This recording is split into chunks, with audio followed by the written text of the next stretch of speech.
8. अथर सुबह 7:30 बजे main road पर खड़ा श्रेया का वेट कर रहा था। दूध वाला अथर को टक्कर मारने ही वाला था कि अथर साइड हुआ। अबे अंधा है क्या बे? अथर ने कोई जवाब नहीं दिया। उसका दिमाग इस वक्त कुछ भी प्रोसेस करने की पोजीशन में नहीं था। रात भर वो प्रेगनेंसी किट हाथ में लेकर दुनिया भर की बातें सोच रहा था। सुबह 6 बजे उसे जैसे तैसे नींद आई थी और 7 बजे उसका अलार्म बज गया था। नहाना तो दूर, उसने बालों में कंघा तक नहीं किया था, बस आंखों को छुपाने के लिए गॉगल्स लगा लिए थे। अथर को श्रेया की फिएट पंटो आती दिखाई दी। क्या हुआ हीरो, यहीं फुटपाथ पर सोए थे क्या? अथर ने कोई जवाब नहीं दिया और सीधे पैसेंजर सीट पर जाकर बैठ गया।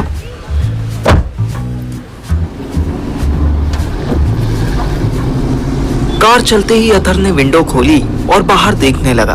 बेबी क्या बात है, मेरी तरफ देखा भी नहीं। अथर ने मुड़कर श्रेया की तरफ देखा। वो सर से पांव तक सोबरली डेकोरेट होकर आई थी। You're looking beautiful. Well thank you, कोई बात नहीं, तुम्हें भी एक मौका देती हूँ ब्यूटीफुल होने का। डैशबोर्ड खोलो। अथर ने खोला तो अंदर से एक हेयर ब्रश निकला। बाल ठीक कर लो, 8 बजे क्लास है ना बेबी। अथर ने फॉर्मेलिटी के लिए ब्रश 2 बार बालों में घुमाया और वापस रख दिया। तुम्हें कुछ बात करनी थी ना? करना तो मुझे बहुत कुछ है, सिर्फ बातों से क्या होगा। मतलब? श्रेया ने लेफ्ट होकर झट से अथर को किस कर लिया। फिर एक हाथ से अपना पर्स खोला। उसमें से चॉकलेट फ्लेवर कॉन्डम निकला। श्रेया के चेहरे पर एक naughty smile I.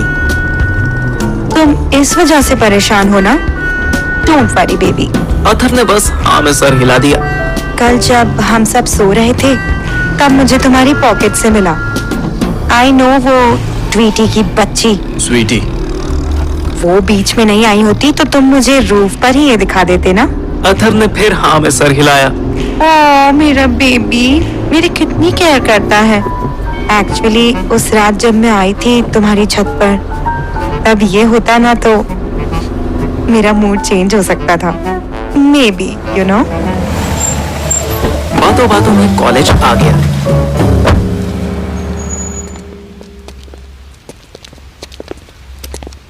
I think I am considering it. Shreya ने अथर को आंख मारी।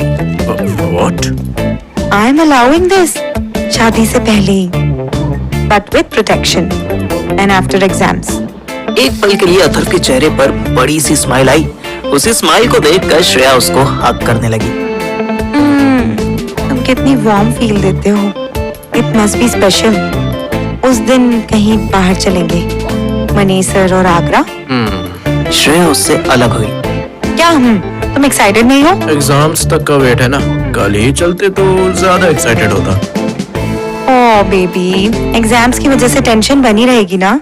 स्ट्रेस में कैसा रोमांस। 15 डेज ही तो हैं। आई थिंक 2-3 डेज में लीव्स भी स्टार्ट हो जाएंगी। ये 15 डेज स्टडीज पर कंसंट्रेट कर लो ना, फिर देखो तुम्हें कितना अच्छा रिवॉर्ड मिलता है। श्रेया ने फिर उसे आंख मारी और हाथ पकड़कर क्लास ले गई। 8 बजे मैं कॉलेज आया तो मुझे पार्किंग स्लॉट में अथर की बाइक नहीं मिली, पर श्रेया की कार नजर आई। मैं सीधा अकाउंटिंग की क्लास में गया।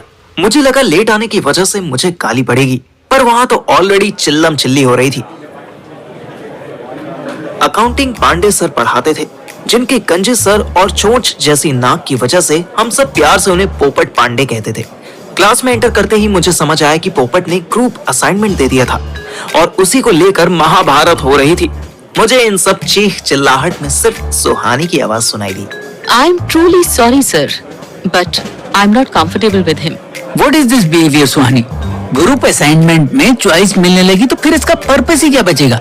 सिर्फ 3 दिन कॉलेज के बचे हैं। Why are you behaving? Sir, please, पहले don't pass comments on my behavior. आप एक फेवर करो, मुझे अकेले को असाइनमेंट्स दे दो। I will manage. अरे मेरी बात तो। तभी श्रेया सुहानी की तरफ देखकर चीखी। What is your problem? I'm not talking to you. Mind your own business. जाओ, अपने बॉयफ्रेंड को फेल होने से बचाओ। शू शू वर्ड सुनते ही श्रेया उसको मारने के लिए उठी, पर पोपट पांडे ने सारा मजा खराब कर दिया। Enough. I can't tolerate this. अब किसी की भी आवाज आई, स्पेशली तुम सुहानी और तुम श्रेया, तुम दोनों की आवाज आई तो अभी सस्पेंड करवा दूंगा। क्लास में पिन ड्रॉप साइलेंस हो गया। मैं अथर्व के पास पहुंचा। उसका मुंह जूते की तरह लटका हुआ था। मैंने धीरे से पूछा, ये श्रेया और सुहानी क्यों भिड़ गई आपस में? हुआ क्या? इससे पहले कि अथर्व का मुंह खुलता, पोपट ने टोक दिया, What happened, पार्थिव? क्या खुसुर फुसुर चल रही है पीछे? अब इससे पहले कि मैं मुंह खोलता, पोपट ने मुझे भी टोक दिया। ओके सुहानी, तुम अथर्व को असाइनमेंट पार्टनर नहीं बनाना। कोई बात नहीं, पार्थिव विल हेल्प यू। सेंटेंस पूरा होने से पहले ही सुहानी के मुंह से निकला, ओह नो। सुबह 11 बजे मैं, अथर्व और श्रेया तीनों कैंटीन में बैठे थे। हमारे सामने 3 चाय और 6 समोसे रखे थे। मैंने बिना फॉर्मेलिटी के अपने हिस्से का समोसा खाना शुरू किया। डस्टबिन में डालना है या अपने पेट में, यू डिसाइड। बाय। श्रेया की जाते ही मैं अथर्व की तरफ घूमा। हाँ भाई लौंडे, बक, क्या बताने वाला है तू? अथर्व ने निराश आंखों से मुझे घूर कर देखा। घूर क्या रहा है? जब से मिला है तब से इशारों में बात करे जा रहा है।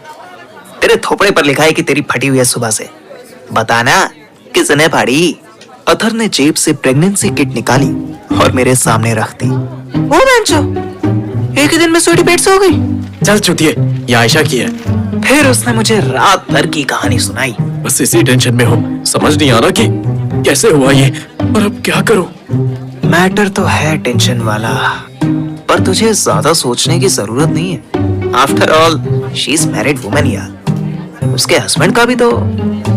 अथर्व पूरी बात सुने बिना ही ना में गर्दन हिलाने लगा। उसके हस्बैंड के स्पर्म काउंट चिंदी हैं, भिखारी की चिल्लर से भी कमाते हैं, उसका नहीं हो सकता। So what? तुझे सीरियसली लगता है कि आयशा की केव का पासवर्ड अकेले तेरे अली बाबा को पता है? मतलब मेरे भाई, तू अकेला नहीं है। उसके और भी अफेयर चल रहे हैं। ऐसा हिंट उसने तुझे 2 महीने पहले दिया था, याद है? अथर्व कन्विंस तो नहीं हुआ, पर उसने हाँ में मुंडी जरूर हिला दी। और फिर अभी उसको तुझ पर ब्लेम तो करने दे। उसने तुझे 1 बजे बुलाया, तू 10 मिनट लेट पहुंचा तो वो ये सफेद डंडी रखकर चली गई। तुझे कुछ ज्यादा ही थिएट्रिकल नहीं लग रहा है? अथर्व सोचने लगा। देख भाई, ना उसने कोई मैसेज किया, ना कोई कॉल। कोई प्रेग्नेंट लेडी ऐसा बिहेव करती है क्या? मुझे क्या पता कि प्रेग्नेंट लेडी कैसे बिहेव करती है, और ये क्यों ऐसे बिहेव कर रही है by the way. Don't know, क्या पता तुझे गिल्ट में डालकर तुझ पर हक जमाना चाहती हो। पूरी कन्वर्सेशन में मुझे पहली बार अथर्व का फेस कन्विंस होता लगा कि तभी राधिका हमारी टेबल पर आ गई। हम दोनों अपनी सीट से उठे। No no no, sit sit, I just need you one moment Atharva. मेरे पापा वापस चले गए हैं, उनको कुछ काम था, so exams are really close. You can come today for studies around 3 PM, okay? Atharva के मुंह से हाँ ना कुछ निकलता, उससे पहले राधिका चली गई। उसके जाने के 10 सेकंड बाद अथर्व मुस्कुराया। उसकी स्पेशल हरामियों वाली स्माइल फाइनली मुझे दिखाई दी।